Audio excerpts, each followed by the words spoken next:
एक बार बहुभोजी भीमसेन ने व्यास जी के मुख से प्रत्येक एकादशी को निराहार रहने का नियम सुनकर विनम्र भाव से निवेदन किया कि महाराज, मुझसे कोई व्रत नहीं किया जाता।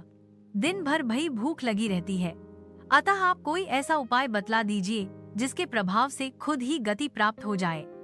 तब व्यास जी ने कहा कि तुमसे वर्ष भर की संपूर्ण एकादशी नहीं हो सकती तो केवल एक निर्जला कर लो, इससे साल भर की एकादशी करने के समान फल मिल जाएगा। तब भीम ने वैसा ही किया और स्वर्ग को गए। इसलिए यह एकादशी भीमसेन एकादशी या पांडव एकादशी के नाम से भी जानी जाती है। निर्जला एकादशी का व्रत ज्येष्ठ मास के शुक्ल पक्ष की एकादशी तिथि को किया जाता है।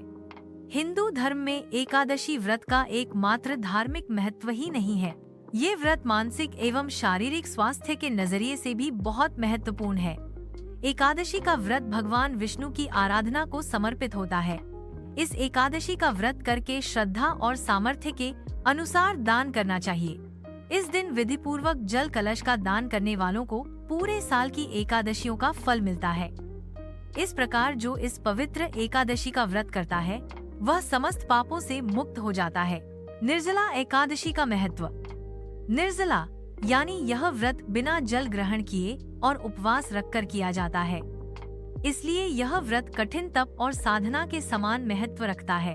सिर्फ निर्जला एकादशी का व्रत कर लेने से अधिक मास की 2 एकादशियों सहित साल की 25 एकादशी व्रत का फल मिलता है।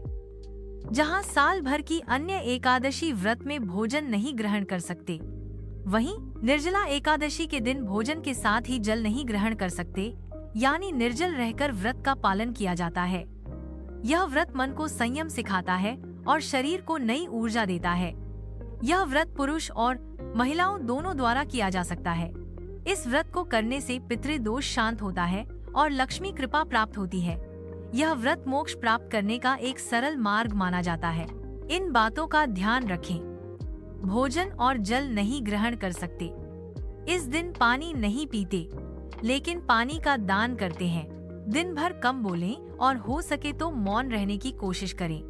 दिन भर न सोएं।